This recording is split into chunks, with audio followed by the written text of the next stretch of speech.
start. Wow. Oh, I got a cowboy boots on, period. Period. Period with my cowgirl boots on. Okay. Wow. Hold on. Man, is that real? Is that real back there? She started to pop it for a nigga and look back and told me, baby, it's real. Period. Yeah. Cause he can't take me. Detroit 911 was for the emergency. Yes. Could I want my police get emergency before I just came in and shot my friends. Okay. And they were like, please, an emergency. I'm like, I don't know, not with bro. Oh my God. The voice on the other end of a Detroit 911 line was frantic, terrified, and desperate. That was the moment 3 down-low men were shot dead for revenge in a Detroit house party. It was the early hours of May 25, 2019, when Detroit officers arrived at a home on Devonshire Road. The scene was chaos. 3 young people lay inside with multiple gunshot wounds. What police would later uncover was even more disturbing. The killer wasn't a masked intruder or a random gunman. He was someone the victims themselves had welcomed into their circle just hours before. What they didn't know at the time was that it would be the biggest mistake that would take their lives. But what pushed him to return with a mask, a gun, and murder on his mind? There's a painful familiarity to the case of Javonte Bryce. Remember him? A down-low man who killed his entire family for exposing his secret. His case, once covered on this channel, mirrors the heartbreak we're seeing again today. But truth is, I cannot accept love because I am a broken man. I'm more broken than a total car without the help of a tow truck. If you've not watched this one, I will leave the link at the end of the video. Now, let's take a look at the tragedy of this Detroit triple murder. To understand the weight of this tragedy, you first need to know the victims. 3 vibrant souls, each with their own story, their own dreams, and a circle of people who love them deeply. But little did anyone know, their bond of friendship would soon be shattered by a devastating act of violence. Alante Davis was just 21 years old, a spirited young man whose humor and warmth made him unforgettable.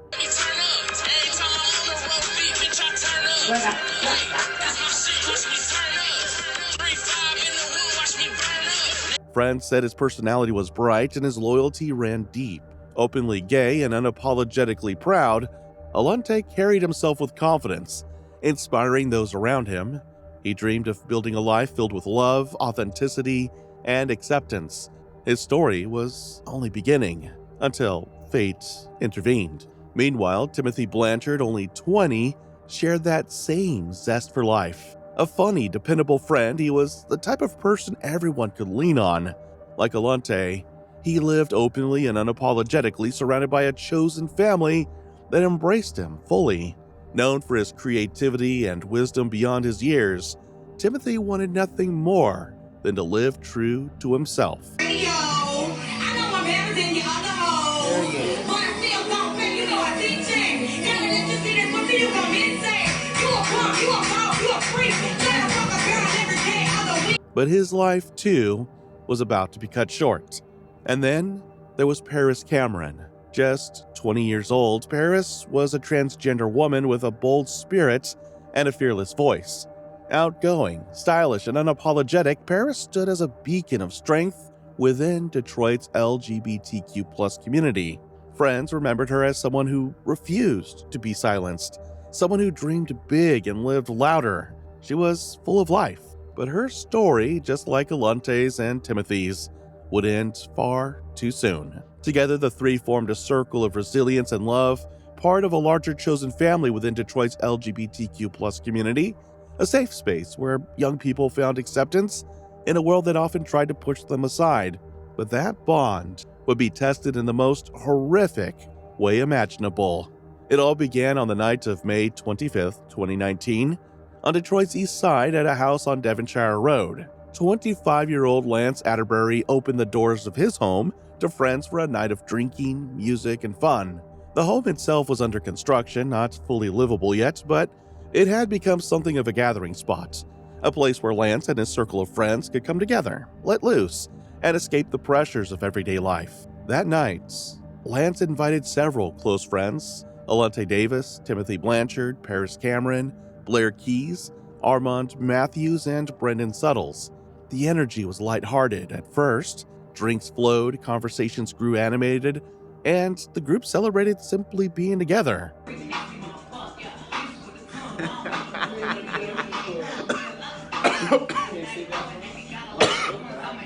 As the night stretched on, tensions began to stir outside the house.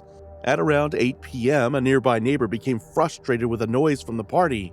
According to her testimony, she had a 13-year-old daughter in the house and was disturbed not only by the music, but by the behavior of some partygoers outside. She went to her window and asked them to quiet down, but instead of a peaceful resolution, words were exchanged. The neighbor would later recall that someone from the group had tried to be smart by saying if she didn't want to hear them, she should close the window. Upset and feeling disrespected, the neighbor went back into her home, retrieved her firearm, and fired a warning shot into the air. Though no one was injured, the incident rattled some of the friends. All right, Miss Brink, I'm going to take you back to May 24th, a Friday night, back in 2019. Do you remember that date? Yes. Why? It's a long story, but some people were outside partying on the side of my house that night. They were outside partying, loud music. I ignored that. I have a 13-year-old daughter. 45 minutes went past. My 13-year-old daughter said, "Mom, there's somebody outside doing something inappropriate." I go to my window. I say, "Can you please get off the side of my house?" One of them got smart with me and said, "B, I'm grown, you grown. If you don't want to see it, close your window." I went back in my room. I grabbed my gun, went outside and did a warning shot. And this would only be the beginning. Later that evening, at around 10:30 p.m., Alante, Timothy, Paris, and a few others decided to make a quick trip to a nearby gas station. What seemed like an ordinary errand would turn into a chain of events no one saw coming. Surveillance footage from the station later revealed the group walking inside together. Paris, wearing all black, immediately noticed a young man, 18-year-old Devon Robinson. Devon had attended the same grade schools as Armand years before. Paris quickly struck up a conversation with him. Witnesses recall that Paris was playful and outgoing, trying to get Devon's attention as he walked around the store, and even called out to him as he left the store. On camera, Paris can be seen leaning out of the car window as the group prepared to leave, calling out to Robinson. She casually suggested that he should come by the party. At first, it seemed like harmless flirtation, the kind of carefree interaction that happens between strangers all the time. But this would soon be the turning point of the entire night, because what Paris didn't know was that Devon Robinson would take her invitation seriously, and within hours, her kindness would be repaid with violence. When Devon showed up at the house, he was quiet and withdrawn. Witnesses recalled that, unlike the others, who were laughing, drinking, and talking, Devon said very little. Still, the group welcomed him in. As the night grew darker, they started making jokes. They mocked Devon, calling him a trade, a man who appeared straight but secretly desires relationships with other men. The fact that Devon was living on the down low should have raised red flags, but in the haze of a 3 a.m. house party, that danger went unnoticed. After a few drinks and conversations, Paris suggested that Robinson come upstairs. What began as harmless flirting soon escalated into intimacy. Several witnesses gave testimony about what happened next. According to them, Paris, Timothy, and others invited Devon to the master bedroom. One friend explained that Paris had asked him if he wanted to perform an oral act. Since he was drunk, at first he thought he would, but then something about Paris felt off, so he left the room. Then Paris and Timothy took him into the master bedroom. Another partygoer, Lance Atterbury himself, also admitted that sexual encounters took place upstairs, that everyone was in the room messing around. He had participated too, he testified. You mentioned 14 people coming in and out. Was that during the sex act or before the sex act? That was before. Okay. During the act, do you know about how many people were there?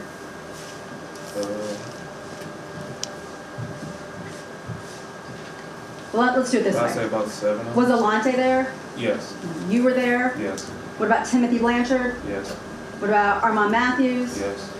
Blair Keys? Yes. And Paris Cameron? Yes. That's 6 people. Okay. For the victims and their friends, this was part of their expression of freedom and identity, consensual encounters among people who felt safe together. But for Devon, it was a very different experience. Witnesses said Devon seemed uncomfortable, even angry afterward. He didn't express it in words at the time, but his body language was tense, and his demeanor had shifted. One guest remembered Devon looking really shook, disgusted even, and Devon said they would see him again before leaving. What is the interaction between Paris and the defendant before he leaves? They just exchange numbers. How does the And defendant... then after that hug, and Devon walks the way that he came. How does the defendant look while Paris is talking to him? He has just a very bland look. He said, "Oh yeah, I'll see you again." That's what he said when he left. It was a chilling statement, one that the others didn't take as a serious threat at the moment, but in hindsight, it was a warning. After leaving the house, Devon returned to the same gas station where he had first met Paris earlier that night. Surveillance cameras captured him pacing, spitting, and dry heaving. Devon then entered the store and purchased another drink. By 4:02 a.m., he had returned home. It was clear he was struggling with what had just happened.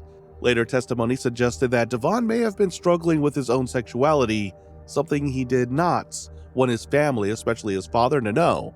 Police later reported that during questioning, Devon admitted he feared his father finding out that he might be on the down low. Are you threatening to be exposed? I ain't mad about. It's the thing that everybody finding out. You don't want people to find out?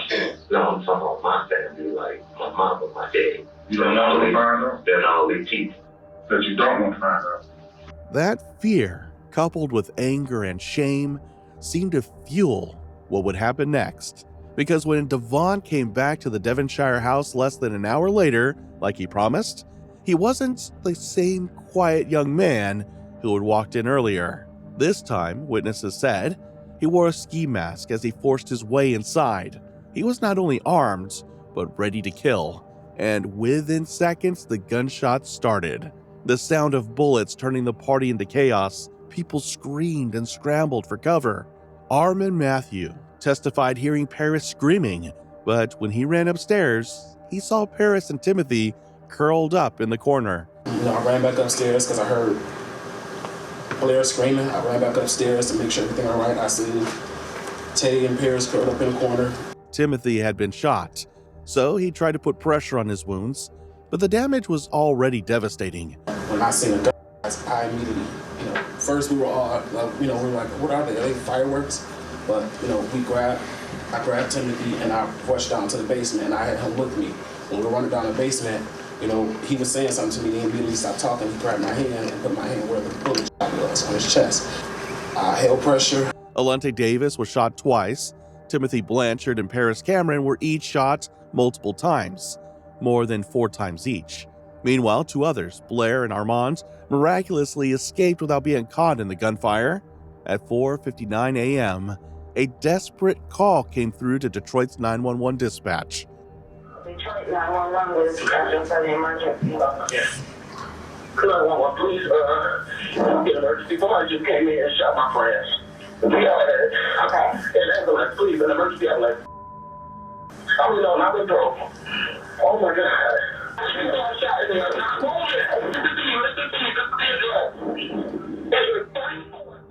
Armand, who had his hand on Timothy trying to keep him safe, had dialed 911. On the recording, panic is clear in his voice as chaos unfolds in the background. He could be heard crying and pleading for an ambulance to be sent to save his friends. Detroit police rushed to the East Side residence, locking down the street and surrounding homes. What they found inside was horrific. 3 victims dead or dying, and multiple traumatized survivors who had seen their friends gunned down in front of them. Paramedics rushed Paris and Timothy to the hospital, but both succumbed to their injuries. Alante was pronounced dead at the scene. The scale of the tragedy became immediately clear. This was not a random act of violence, but a targeted shooting against members of Detroit's LGBTQ+ community. Police quickly secured the property and began collecting evidence. Witnesses told officers that the gunman was Devon Kareem Robinson, an 18-year-old from Detroit. Surveillance footage from the nearby gas station confirmed that Devon had met the victims just hours before the murders, and his ominous behavior there, spitting, dry heaving, visibly shaken, became critical evidence of his state of mind leading up to the attack. As detectives pieced together the timeline, they realized this was more than just a house party gone wrong. Testimony revealed Devon had been inside the Devonshire home earlier in the evening, engaging in sexual activity with some of the victims before storming out in apparent disgust and humiliation. Investigators began canvassing the area for surveillance footage, interviewing every witness, and tracing Devon's movements from the party to the shooting. They discovered he had returned to the gas station after leaving the home, where he displayed erratic behavior before disappearing into the night. With Devon identified by name and description, they were able to find his address. Officers arrived at his home on Buckingham, a few blocks from where the shooting had taken place, to find that he and his mother, Mallory, had inexplicably moved out of the house the day after the murders. A roommate who remained there said only that they left in a hurry. Immediately, Detroit police launched a full-scale manhunt. Flyers circulated with his picture, and investigators appealed to the public for information. For more than a week, Devon remained on the run. Police suspected he was being sheltered, and their suspicions soon focused on his family. Evidence later revealed that his mother may have been helping hide him while detectives searched the city. But then, police would receive a tip. An anonymous tip led authorities to Devon's location. After days of fear within Detroit's LGBTQ+ community, who worried he might strike again, police tracked him down and arrested him. When Detroit police finally placed 18-year-old Devon Kareem Robinson in handcuffs after an intense manhunt, the families of Alante Davis, Timothy Blanchard, and Paris Cameron finally felt a glimmer of relief. The man who had gunned down their loved ones in cold blood was no longer free. But relief quickly turned into anticipation, because now came the long road through the justice system. During questioning, detectives pressed Devon, telling him that if he cooperated, they could advocate for him with the prosecutor's office. They pushed further, falsely claiming his DNA had been found all over the crime scene.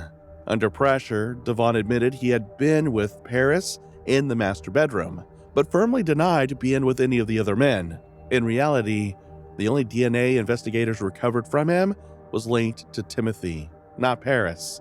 Eventually, Devon reportedly confessed that he did not want his father to know he was gay, but when it came to murder, he gave no admission. Don't nobody know that. Don't nobody know what? So I'm sitting down low. For you? Yeah. Okay. Don't nobody know, not even my mom. Not my pops, nobody. That was the critical detail, the part nobody truly knew.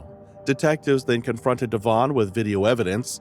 The doorbell camera at his home showed him returning just after 4 a.m., but less than an hour later, at 4:53, that same camera captured a dark figure leaving the house. Another camera on Devonshire Road, aimed at the front steps of a nearby property, picked up the aftermath. Though motion activated and sensitive to light, it failed to catch the shooter going in. What it did capture was far more chilling: a shadowy figure sprinting away from the scene moments after the attack. The timeline was precise. At 4:57 a.m., just 4 minutes after that figure fled, someone was seen leaving Devon Robinson's home 2 blocks away. By 5:01 a.m., the doorbell camera on Buckingham showed the same dark figure returning. The distance between the two houses? Barely a quarter mile. A brisk walk would take 5 minutes, a sprint closer to 3. The footage of both cameras aligned almost perfectly, down to the second, suggesting one thing: the same figure who left Devon's house, committed the murders, and returned under the cover of darkness. That fear of exposure to his father, compounded by what he experienced inside the Devonshire home, drove him into a violent rage. Prosecutors and community leaders described the crime as not just murder, but a hate-driven attack against LGBTQ+ individuals. By the time the case reached court, the charges were devastating. 3 counts of first-degree premeditated murder, 2 counts of assault with intent to murder, and multiple weapons charges. Devon Robinson pleaded not guilty and awaited his day in trial. His family stood by him. For Detroit, the murders were a devastating reminder of how quickly hatred and shame can escalate into tragedy. For the victims' families, it was the beginning of a long and painful fight for justice. It was a case that prosecutors were determined to win. Wayne County prosecutor Kim Worthy herself took a personal interest, later calling the murders a targeted attack on some of the most vulnerable members of our community. The stakes could not have been higher. If convicted, Robinson faced life in prison without the possibility of parole, but the trial would paint a disturbing and heartbreaking picture. The trial began in March 2020. Witness after witness took the stand, describing in painstaking detail the events of May 25th, 2019. Friends at the house testified about the party, the drinks, and the moment Paris Cameron first approached Devon at the gas station and what happened afterward. But the most damning was what the surveillance footage captured. Devon's own behavior captured on surveillance cameras. Footage from the gas station showed him visibly shaken after leaving the party, spitting, pacing, and dry heaving as though consumed with disgust and inner hate. Prosecutors argued that this was the moment his rage and self-hatred boiled over into premeditation. After days of testimony, the jury deliberated. The evidence was overwhelming. Witness accounts, physical evidence, and Devon's own words sealed his fate. 18-year-old Devon Robinson was given 3 life sentences without the possibility of parole, 1 for each victim. The judge made it clear there would be no second chance, no opportunity to walk free again. Devon would spend the rest of his natural life behind bars for the hate-driven murders he committed. After sentencing, the families of Alante, Timothy, and Paris addressed the media. Their grief was still raw, their voices heavy with the weight of loss. Alante's relatives described him as vibrant and full of laughter, someone who brought light into every room he entered. Timothy's family mourned a young man whose life was just beginning, stolen before he had the chance to fulfill his dreams. And Paris's family honored her as a strong and beautiful transgender woman who lived unapologetically as herself, despite the dangers of being openly trans in America. For them, the sentencing was bittersweet. Devon would never walk free, but neither would their children ever come home. Beyond the families, Detroit's LGBTQ+ community felt the impact deeply. These murders were not just crimes against 3 individuals, but a chilling reminder of the violence that queer and trans people face every day. Community advocates called for greater protections, more awareness, and stronger laws to combat hate crimes. The injustice that we're facing in our own backyards, not just the trans community, the LGBTQ, us in a whole. This is us, what we need to stay in solidarity. Do not let anybody tell you that this is not your fight or that you cannot be affected by this because it happened somewhere else. They are us. We are them. They are no different from us. Vigils were held across Detroit, candles lit for Paris, Timothy, and Alante as their names were spoken into the night. Prosecutor Worthy publicly acknowledged that while justice had been served, the case highlighted the vulnerability of LGBTQ+ youth who often face rejection, harassment, and violence simply for existing. For the families, the case was over, but the grief will never end. They carry the memories of their loved ones, stolen far too soon. And while Devon sits behind prison walls, the scars of his actions remain. What do you think about it? Let us know what you think in the comments below, and if you found this story intriguing, please like, share, And don't forget to subscribe for more stories like this.